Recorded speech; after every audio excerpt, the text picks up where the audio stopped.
Nice.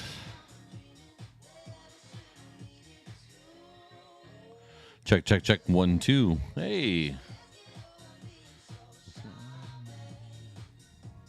Check 1, 2. Check 1, 2. Check. Hey, all right. We're setting our levels. It's a Thursday morning. We can get started. What's up, Internet?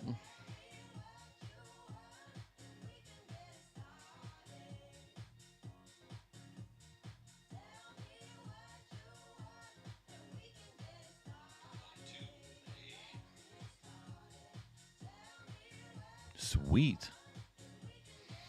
Good morning. Oh, man. I'm like streaming on my own phone. Awesome.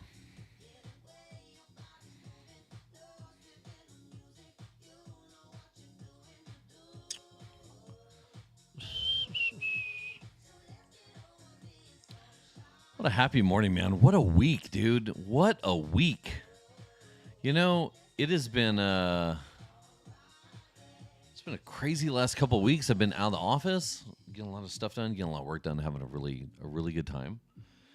And so much has been happening in the industry since then, and oh my gosh, the FOMO is about to be real.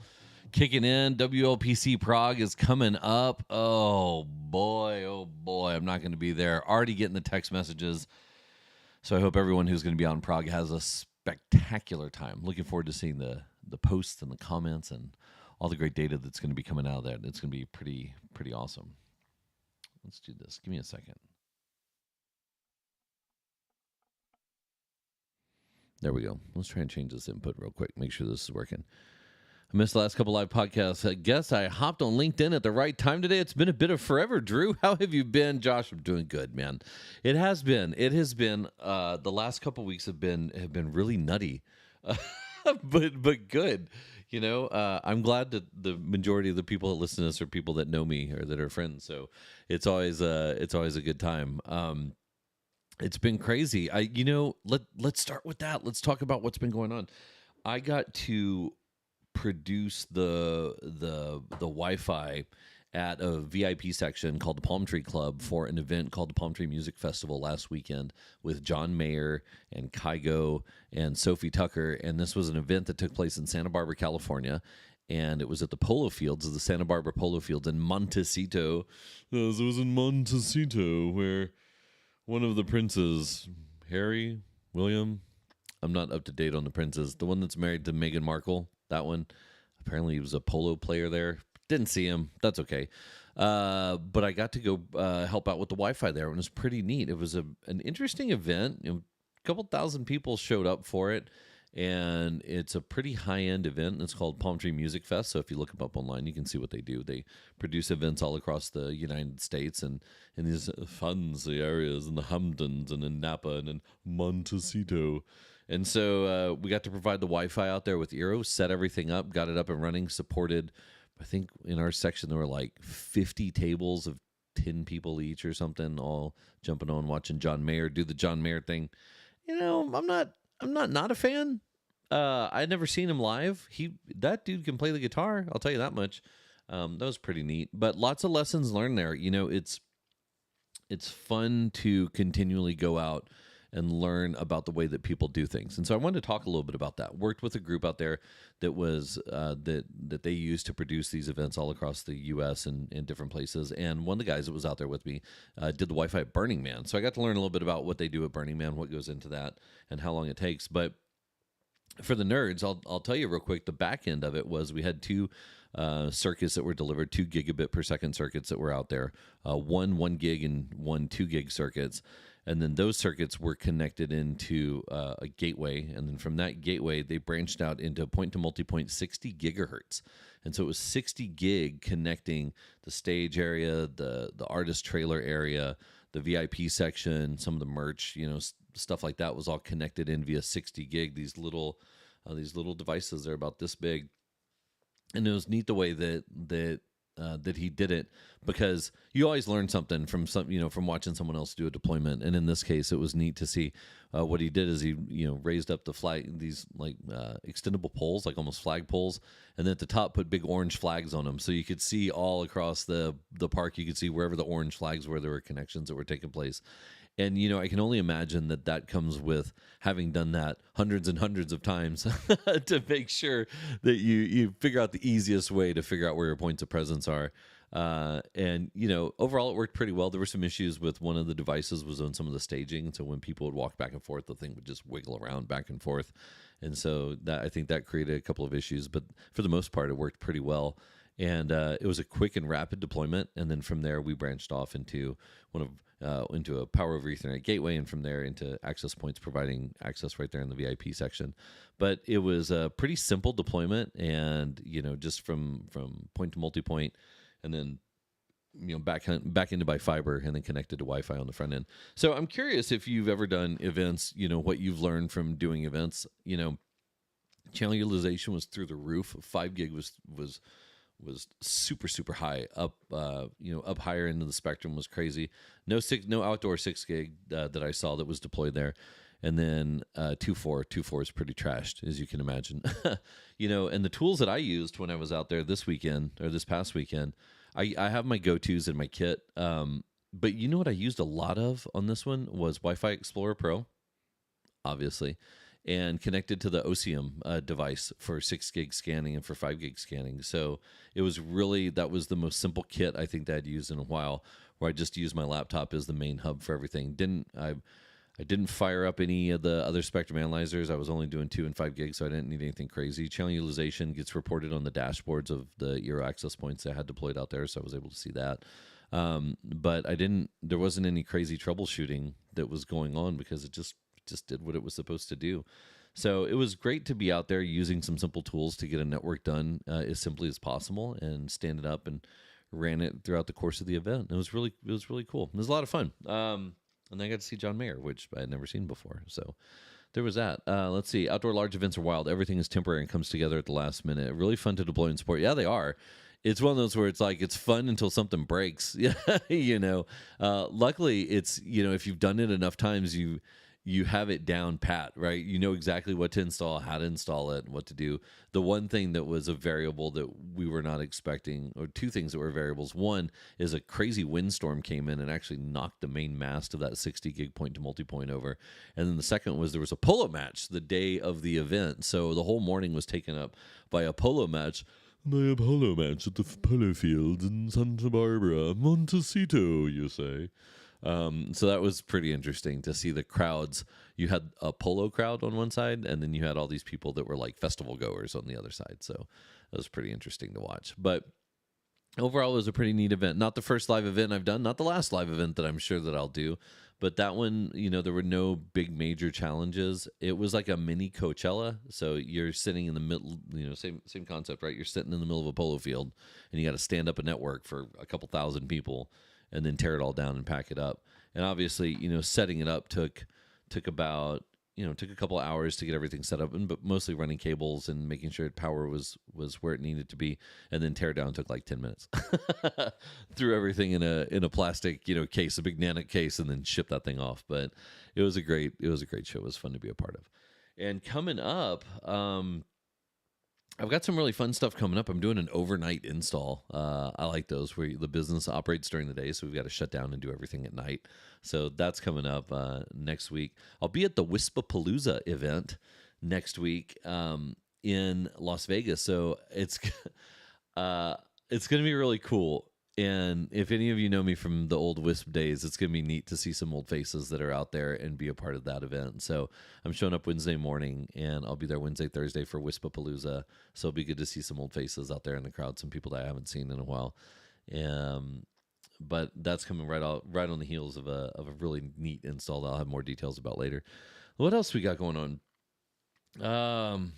Yeah, it's been a lot of back and forth. I know that resonates with a lot of y'all. And for those of y'all, if anyone's out in the job market and you're looking for a job and you want to do something and get involved in projects like this, I have seen posting after posting after posting on LinkedIn for jobs, which is such a cool thing, because for a while, there was an issue where it didn't seem like there were a lot of jobs to be had, and people who were doing what we do didn't have a place that they could go and do the things that they love.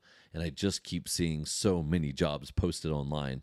If something pops up and you're in my network, you need an introduction, let me know. I've been making introductions for a handful of y'all already. I know that we're hiring where I work at Eero, and I know that there's a lot of other people that are hiring right now. So if you're still in the market for a job, or if you want to make a move or something's happening, please feel free to reach out. Let me know what's going on, whether it's solution architecture, system engineering, whatever's happening. So there's a lot of really neat stuff that's happening there in the space. So I look forward to seeing you out in the field. What else? Very different crowds. Did you see different take rates and client device types between the Polo match and the Music Fest? So they were separate networks. The network at the Polo Field was a Meraki network. Dude, it was like an overbuilt Meraki network. Whoever did the Meraki install at the Santa Barbara Polo Club, that's a lot. There's a lot of Meraki in that spot. And it works. I'm sure it does. There's probably a lot of people that go out there and take in the event, but I didn't have any access to that. So no, I didn't see it. There's golly. There's just, I feel like there's a lot going on. So I want to jump into some of the headlines and stuff that are out there. LinkedIn seems to have really taken off in the last year or so as a place for the Wi-Fi community to land online. I couldn't agree more, man.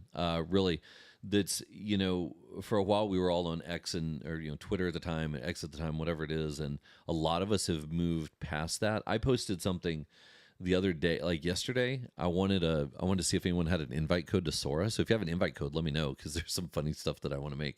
But I posted it, and usually when you would post something like that on X before, it would just like immediately you've had 30 people that would respond. But there's so few people, I feel, that are actually on that platform anymore for various reasons. But part of it is that, a lot of us just don't. I'm trying to fix my camera here. It's just been the place has been kind of a suck lately, to be honest. And LinkedIn has done a really good job of connecting people with work-only related stuff. So I would agree. I think that LinkedIn has really shown its colors. And I've been so busy, I haven't even posted a lot of stuff on social media. I got to meet some social media experts, some crazy social media nerds, man. Sean Walchef and the team over at Cali Barbecue Media. What a fun group of people to work with. This guy started a barbecue restaurant in Southern California. And let me see if I don't destroy the story. Basically, he started a barbecue restaurant and started posting a lot of content on social media. Did a really good job with it. That content took off. And some of the manufacturers and vendors he worked with started to use him to produce more content. And now this guy's like a crazy restaurant influencer. And, he's so much fun to hang out with. I had a great time with their team. You'll see some content being published with this ugly mug on some of it. Me and my face for radio. You'll see some new content being posted for some of the events that we did at that event. Some content posted from the John Mayer concert at Palm Tree. They were out there with us. I got to meet them and learn a little bit and watch them. It's, if you are doing any type of production or social media or anything, you want to learn more about it, the best thing you can do is find some of these people and watch them. A lot of people don't mind sharing their stories and their secrets and whatnot. At least the ones that I've met, they're really fun to be with, and they'll give you tips, and they'll say, hey, you know what? I watched your podcast, and what you should do is don't do this or do that. And then, of course, I don't listen to them, but, that's why I stick at 1,000 subs, 1,600 subs I think we're at. Although I do have one video on TikTok. If you're not following me on TikTok, I have a video that has 66,000 views on there that I didn't realize had 66,000 views. And it's the video where I pretend to do the ASMR. I'm going to make my daughter's lunch today. And instead of putting in lunch, I put in SFP connectors and flipper zeros. So if you haven't seen that ridiculous video, please go watch it. It's really dumb. And it was a lot of fun. And you know what? I used to think that the people that made a lot of these videos, like the goofy videos, I was like, oh, they're not taking it seriously. It's, watching Alexis do her dances and whatever. And then I'm like, hey, that's really fun. After talking to Alexis and getting to know her a little bit and watching what she does online, I'm like, that just looks like fun. Like, who am I to judge? That looks like you're having a good time. Speaking of friends in the industry, there is a new podcast, Life in Uptime. Is that what it's called?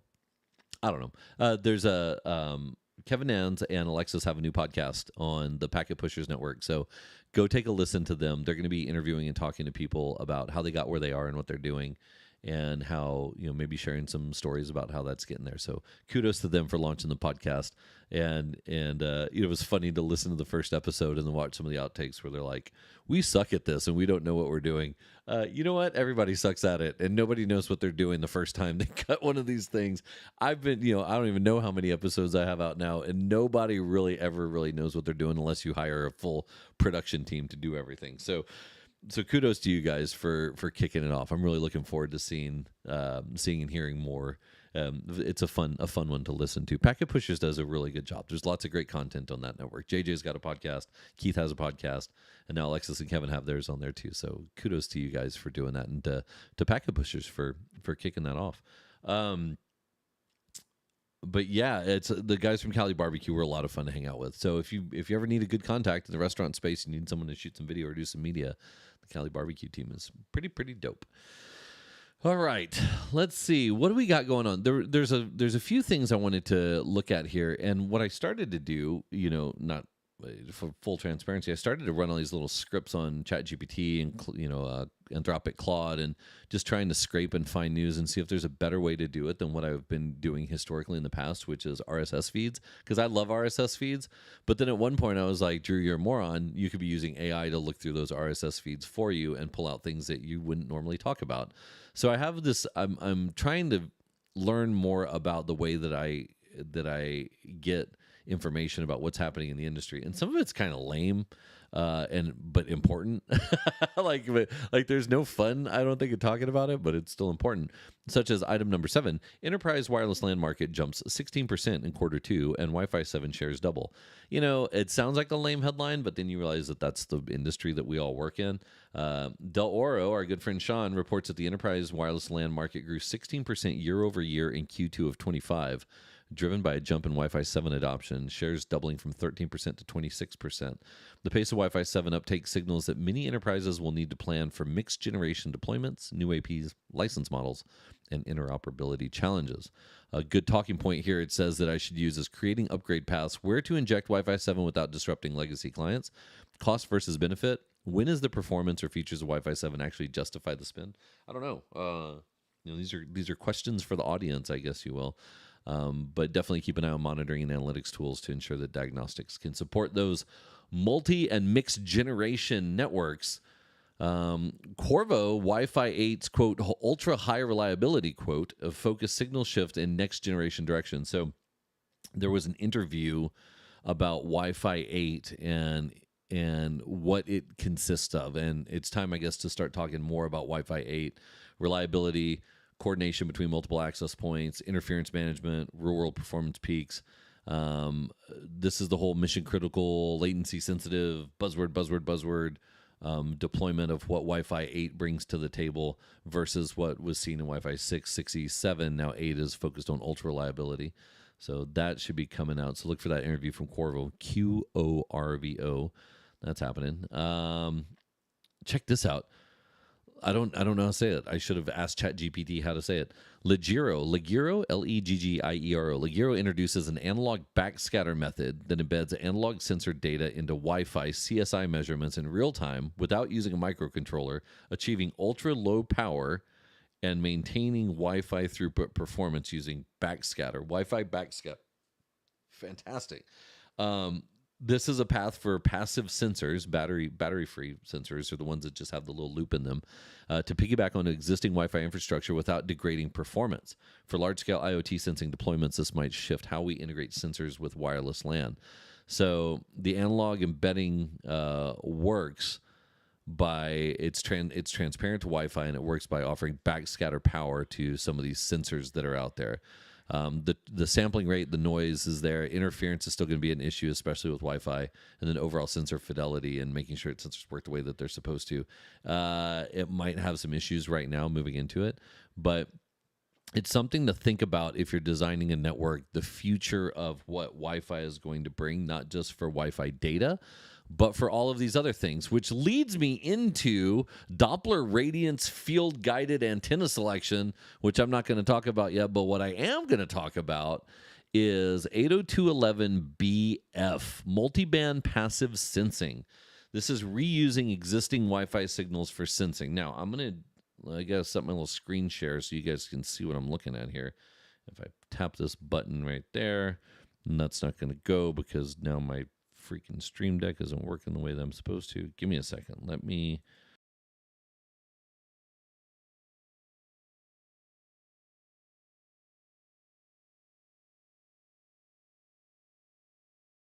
I messed with my my settings on OBS. Anyway, let's see here. Let me open this up real quick and show you guys what I'm looking at because this is pretty cool. Come on. There it is. Yay! The internet worked.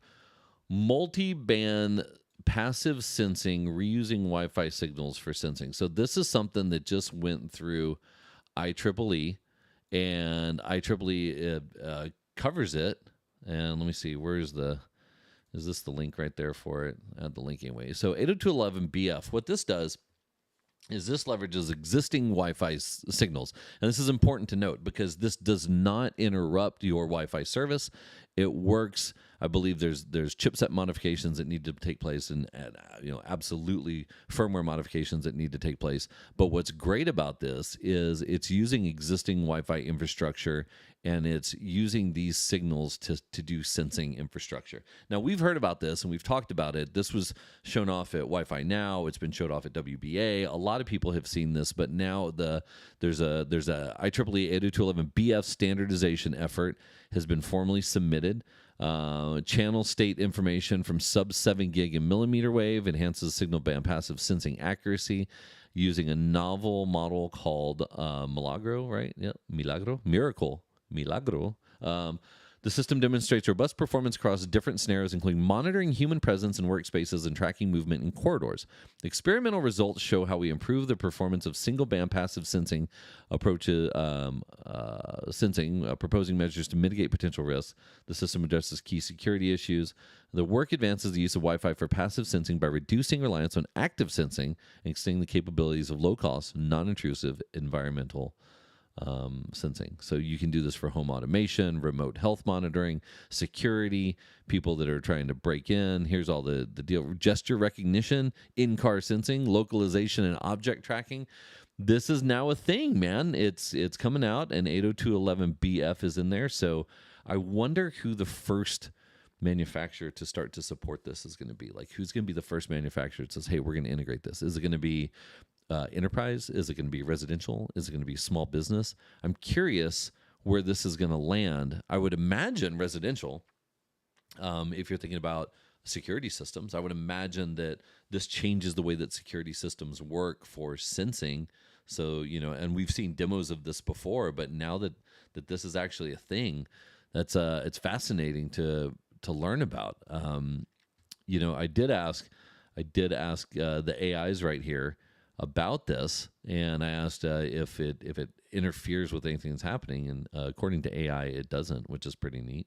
But again, smart home, human computer interaction, retail, augmented reality, product certification. Next, it says the Wi-Fi Alliance will likely work on a certification program to ensure interoperability, market adoption, and then key privacy and security concerns. Passive sensing, Wi-Fi sensing devices do not transmit new signals. Instead, they listen to existing Wi-Fi signals that are already part of normal network communication, such as beacon frames. It has no impact on existing data transfer because it uses network traffic that is already present. Dude, that is so boss. You just need like a little box to add on to your access point, or does it work on the same firmware? I have so many questions here, and I can't wait to see where this goes. Active sensing, new signals are transmitted for more detailed measurement. The 802.11bf standard includes MAC layer modifications for coordinating these sensing sessions, which if you have any of these enterprise-grade radios, or if you've got devices that have multiple radios, I mean, it's not a far stretch of the imagination to think that these radios, chipsets can now be used, when one's not transmitting data, then the other one can be doing Wi-Fi sensing or vice versa. Allow sensing devices to negotiate for channel access, ensuring that sensing transmissions are scheduled to prevent collisions and interfere. Sensing is performed using same radio frequencies, 2, 4, 5, and 6, and 60 for anybody that's using 60, maximizes the efficiency of the spectrum, and it's backwards compatible. So check this out. The standard provides basic support for sensing while ensuring backwards compatibility with legacy 802.11 devices that do not have sensing capabilities. Isn't that cool? This is so cool, man. And then, it talks about coexistence challenges for high network, high density networks. If you think about, dude, turn this on in a stadium. Oh my God. Nope, let's not do that. I wonder what that would look like. So there's lots going on there. And then on top of that, you've got the backscatter stuff that's happening. And then you've got Doppler radiance field guided antenna selections. So this is another one that I need to dig more into before I start talking about it like I know it. But it's another way for using Wi-Fi based human activity recognition. So, understanding where people are and how they are. There's a lot of stuff that's there, man. So this is using the Wi-Fi not for Wi-Fi but for other things.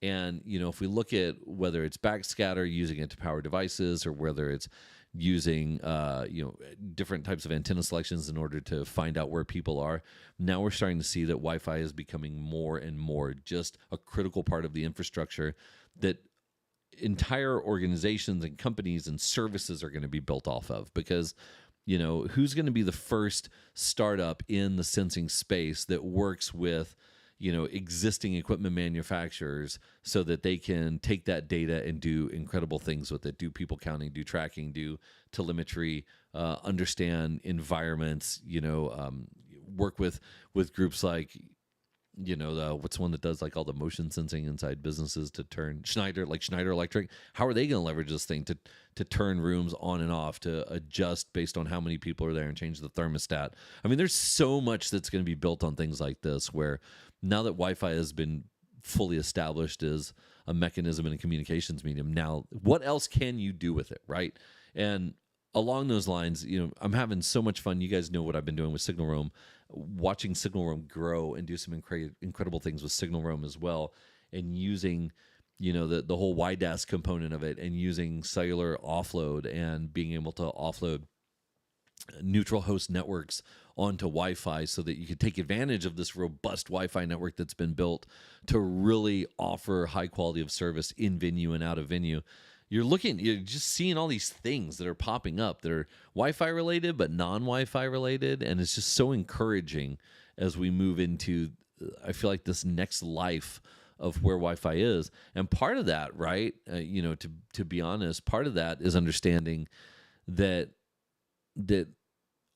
we're at a point where all of the stuff that you had to do to get Wi-Fi to work the way that you needed it to do to solve your problem, man, that's like so 2005, right? We're in this period now where Wi-Fi is just supposed to work, right? It's just supposed to do what it's meant to do, and deployment should be easy, and administration should be easy, and we're at a level where there's all these companies that are doing it. Why can't everybody just make it as simple as possible for Wi-Fi to work the way that it's supposed to? I'm having a good time doing the things that I'm doing in that space, and there's other companies out there, Meter, for example, doing it in a completely different way, where they're automating all the things that happen on the back end to make it easy and to do what it's supposed to do.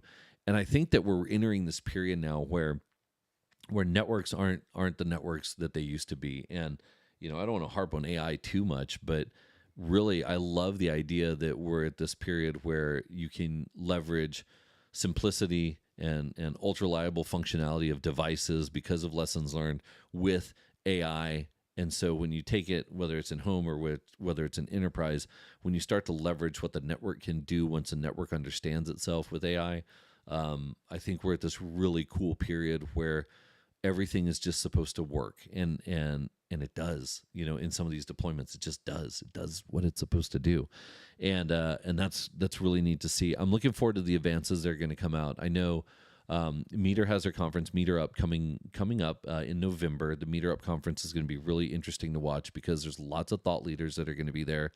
And they're all, a lot of people have aligned behind this organization to watch what they're doing with the AI components and with the automated components, and really extending that enterprise capability of Wi-Fi networking and networking overall forward. It's a connectivity company, right? It's we're getting this age where companies are connectivity companies. It's not a Wi-Fi company, it's a connectivity company. It's getting people connected, right? And that's the ethos that we have at Eero. That's what we're seeing in other organizations, is just we're just getting people connected. And it's such a cool thing because now that opens up opportunity to do a whole lot of other stuff. Oh, look, everybody, I got a couple comments on here. Let's see. Eva, I miss Eva. Oh man, I miss you, Eva. I saw the post with the sad face where you were asking about who's coming in for Wyco. If you're in the DC area and you want to go see something cool and hang out with some nerds, go check out Wyco in DC. I can't keep up with all the Wycos. Man, and I still have yet to go to one. I wish I had the bandwidth to make it out to every single one of those events, man. But I'm having, like, this is the thing, right? I was thinking about this the other day. I've been getting Instagram, my algorithm is talking about the work-life balance. Apparently it knows what my travel schedule is. And the CEO of Pepsi, the ex-CEO of Pepsi, I got sent this comment from my wife about the ex-CEO of Pepsi, how the work-life balance was ridiculous, how you have to be good at one thing at one time and be good at another thing at another time. And part of that, right, us as nerds in the industry and in the space, is how do you balance out doing the stuff that you want to do versus the stuff that you have to do, right? And part of that also is, I take pride in having, I don't know if you'd see me rubbing my hand, I take pride in having calluses on my hand because it means that I'm actually out doing something. You don't get calluses from a keyboard unless they're on your fingertips. I've never gotten calluses on my fingertips, but maybe I don't write that much code. But I love the idea that I'm in a position where I get to get out in the field and do the things that to me matter. I love getting hands-on. I love breaking stuff. I love seeing things break and then fixing them and then getting creative on how to do it. And I think that not the work-life balance, but the work-work balance, I know that there's a certain dreadful group of people like myself, sadistic people who love to get out in the field and get sunburned installing stuff and climb towers and still do that so that we can go back and have conversations about it. But I'm wondering how many of us are there? Are there a lot of people like that who just really still enjoy everything? And Eva, I think about you on this because you've transitioned to a new role and it's fun to watch. And I know a lot of us have moved roles back and forth, but how do you balance out getting into a position, like, can you go from working in the field to behind a desk, or how do you make time to go out in the field and do things? And then there's the other side of it, which is how do you find the time to go to events like Wyco? How do you find the time to make the time to go to events like WLPC? And how do you balance out learning and networking, and let's be frank, some of it is just sitting around a table and talking to friends and talking to people that are, like-minded as you. How do you balance out the work, the field work, the office work, the learning, the education, the downtime? It can be a lot, man. And I think we all have our seasons, to quote my wife. We all have our seasons of different things. And like right now, I feel like I'm in the season where I'm just like nose down, digging into getting stuff up and running and working with it and tearing it apart and putting it back together again. And I'm having a real good time doing that. I had, the podcast season. I try and keep up with it. I guess I don't do it as much as I should, but it's really fascinating to see it. So I wish I had time to go out to the Wyco stuff. But there's just so many of them. They're just so difficult to keep up with for me, just because it seems like now there's an event happening every month and it's like, oh, I want to go. But I'm being picky and choosy. It didn't, again, the FOMO is going to kick off because Prague starts next week and I'm not going to be there. But I hope everyone that's going has a tremendous time because WLPC Prague is nothing to shake a stick at. All right, let's see. What else do I have going on here in the news? Those were, I think those were like last week's deals. Backscatter, enterprise wireless LAN jumping 16%. That's pretty cool. Private 5G to double share of enterprise wireless sales by 2030. Check this out. Analyst firm Mobile Experts forecasts that private 5G will grow its share of enterprise wireless infrastructure from 10% to 20% by 2030, especially in industrial verticals. Yeah, I mean, that gives us 5 years to figure it out, to go from 10 to 20. that doesn't seem like the hockey stick it was supposed to be, right? Doesn't seem like that's supposed to jump as high as it was. Private cellular gains ground. There's going to be overlap competition coordinated with enterprise Wi-Fi. I don't necessarily agree with that. I still think there's no 5G versus 5G versus Wi-Fi. I think they're both complementary. I think that you need both in a perfect world. You have both. What has been fascinating to watch is the whole 5G from outer space thing, and people thinking that a signal that's beamed down from low Earth orbiting satellites can penetrate a roof and get down. And now I don't have a need for a terrestrial carrier anymore because I'm just going to talk to space all the time. That's awesome. Good luck with that. Talk to Iridium. Let me know how well their phones work indoors for now. Don't know that that's going to be a viable concept, but maybe I'm missing something, and maybe I am. Maybe there's a different modulation or a different thing that they're doing. Or it's different frequencies I'm not thinking about, but it's been fascinating to watch people think that space is going to save everything when it comes to indoor coverage. I'm like, oh, I don't know about all that. Propagation rules being what they are, I'm not really sure that. I haven't met a wizard yet, but I'd love to meet a wizard soon who can actually change what RF does. What else is happening? Oh, this is crazy, man. 88%.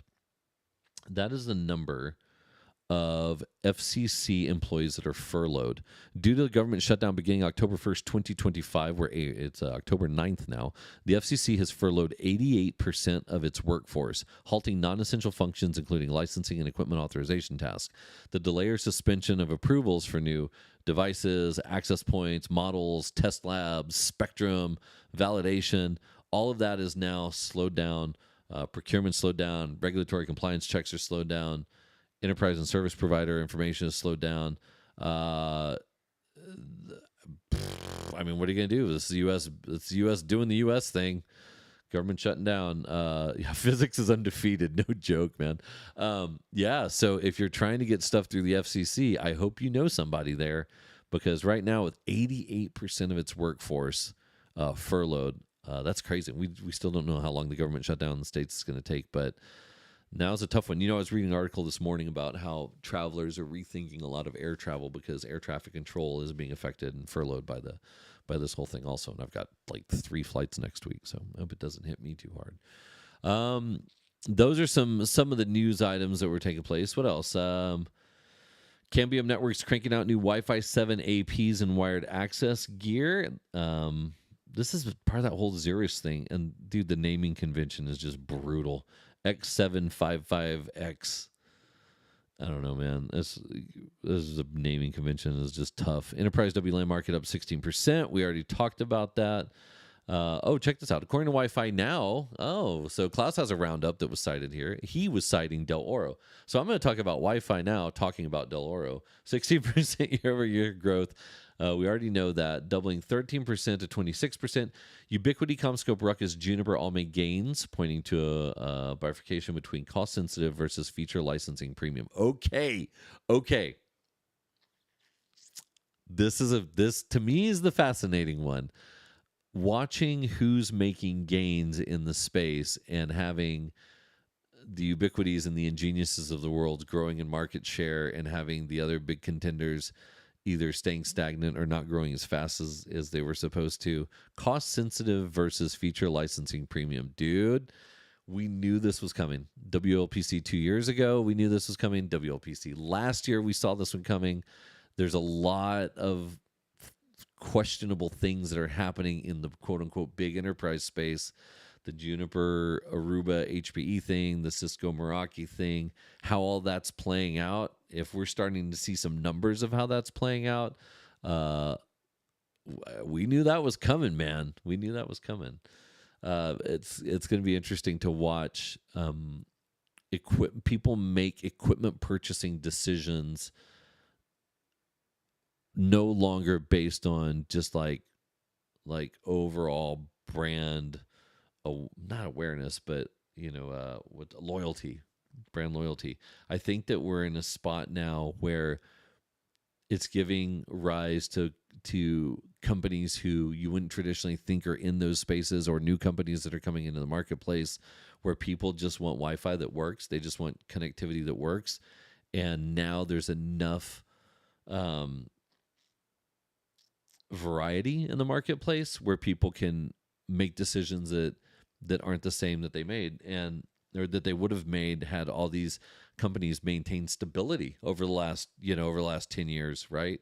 And part of that is it also goes back to learning curve, administrative curve, all these things that people think about. And when you think about devices, they're just supposed to work, and in comes AI, the great leveler, right? In comes AI to say, hey, you don't have to have a CCIE to deploy a network that's capable of supporting everything that's out there. And hey, you may not even need all this crazy equipment in order to do the things that you want to do. And hey, you may not even need all of these services that you've been paying for. Ooh, buddy, we're getting into a fun time. So I'm curious to see how the numbers start to flesh out between what we assumed was going to happen in the industry and what it is now. So that's crazy, man. What else do we have on here? Let's see. What's the hey Drew? You should talk about things. Oh man, speaking of old school manufacturers, I took a trip to West Texas for my birthday. If you know me, you know that I love getting out in the middle of nowhere in West Texas. And we went out to Marfa with the family and chilled out. And we walked through the Hotel Rio Paisano. And if you look at my Instagram or you look at my Twitter, I saw an original old school Meraki access point. The hotel still has them installed, not working. They're installed. And it was just really neat to walk up and see something really, really old with the old blip logo and everything. It was really cool to see that. I almost asked if I could just take one home, but I don't even know if they would know what I'm talking about or if they would think I was completely weird. But I got to see some old Meraki AP out in the wild. That was kind of cool. It's always fun to get. I get sentimental about stuff, right? And it's always fun to see something that just really takes you back to the idea of why you're doing what you're doing and how you started and what the industry looked like when you started and the things that you used to think were cool. Dude, I remember, before when I was a kid, in my room, I had a picture of an NEC 17-inch monitor on my wall and a Silicon Graphics Indigo right beside it. And that was like my goal board. I was like, I really want a 17-inch monitor. I'm staring at like a 28-inch monitor right now. I just wanted a 17-inch monitor. And then it's someday I just want an SGI desktop to be able to play with. And I remember the feeling of all of the tech that I wanted and all the things that I wish that I could get my hands on. And when I was just like yearning or dying to be a part of the tech industry. And now it's fun to have a flashback to that and see something and be like, man, I remember when that came out. I remember, hearing about that product and thinking, whoa, this is going to change everything. And now I've worked there, and now I'm seeing how the sausage is made. And now I'm in this unique position. And I think that's really cool. So don't ever lose that spark when you see something that reminds you of it. Don't ever lose that spark because it's really cool to see. It's really cool to see things and take a minute to appreciate where you are and what you're doing. And I think that's part of the deal with, to go back and talk about that podcast, that Kevin, who I have not met yet in person, that those two are working on, because it's the whole idea that how did you get started? What are you doing? And where are you moving forward? So the podcast with Alexis and Kevin, I think, is going to be really neat. I hope there's some good characters on there. What else do we want to talk about? I think that's it. There's just a lot of stuff happening. And I think that we're all in a really cool spot. I think that the industry, and I mean that in the industry, and if you're not working for someone that you wish you were working for, try. If I know them, reach out to me. If a friend of yours knows them, reach out to them. Now's a great time to be in the industry and to find a position doing something that you love and that you're passionate about. There are a lot of openings right now. There's a lot of movement happening in the industry at all sides, right? You've got the big enterprise sides trying to figure out how they're going to maintain market share, and then you've got the smaller sides that are getting scrappy trying to figure out how they can take that market share from the big guys. So you're seeing that now with those numbers that were reported by Del Oro, right? So now's a cool time when there's a lot of movement happening, and I hope that you all are having as much fun doing wireless as I am, because I'm having a hell of a time doing it, and testament to that is how I haven't had a podcast in a while. Eva says the shutdown is personal for us. My other half is furloughed without pay, but such is life in DC. Yeah, dude, It's tough, man. It's tough. There's a lot of crazy things happening in the U.S. right now. But this too shall pass. Anyway, I hope y'all have a wonderful weekend. It's great to jump on and have these conversations and have people go back and forth. Like I said, I'm going to be super FOMO'd out next week when everyone's out in Prague. So I hope everybody at WLPC Prague has a great time. Looking forward to seeing everybody at WLPC Phoenix. I will be the next couple shows I'm going to be at. I'll be at the Mertech Executive Conference in Orlando, talking about Wi-Fi and hanging out with some old friends in that space. I'll be at the Wispapalooza show on Wednesday, Thursday of next week. So if you're in Vegas at Wispapalooza, come by and say hi to me. I'll be at those two. And then Amazon's big show, reInvent, is happening in December.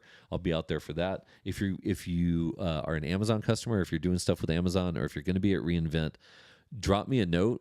And I'll send you an invite to something really cool that we're doing out there. It's going to be really neat. Eero's putting on a hell of a thing out there. So send me a note.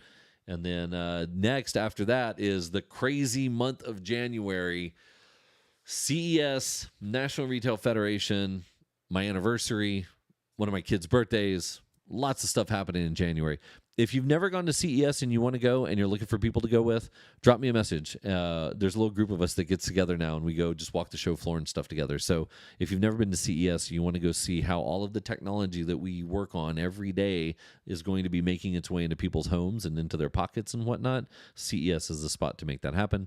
If you're going to be at National Retail Federation, NRF, in January in New York, that's where you get to see how the businesses and retail and restaurants and stuff are going to use that tech. So drop me a message if you want to hang out at any of those. Anyway, that is my 45 minutes. Thank you for listening.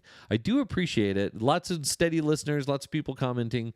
Really neat. Last comment here from Josh. The enterprise Wi-Fi market is in a period of transition, moving from what you've described to an era of automated, intent-based networking with massive telemetry streams simplified into actionable insights. What companies will get from this is the ability to reallocate internal technical resources to projects and take other than just babysitting networks. I couldn't agree more. This goes back to that whole conversation of it's not AI that's going to take your job. It's people that know how to effectively use AI to offload the stuff that is the boring, tasks in the network, so that they can focus on really becoming information technology specialists. That's what AI is going to do. We're about to kick this whole freaking thing into high gear, and I can't wait for it. Can't wait for it. Anyway, hope to see y'all soon.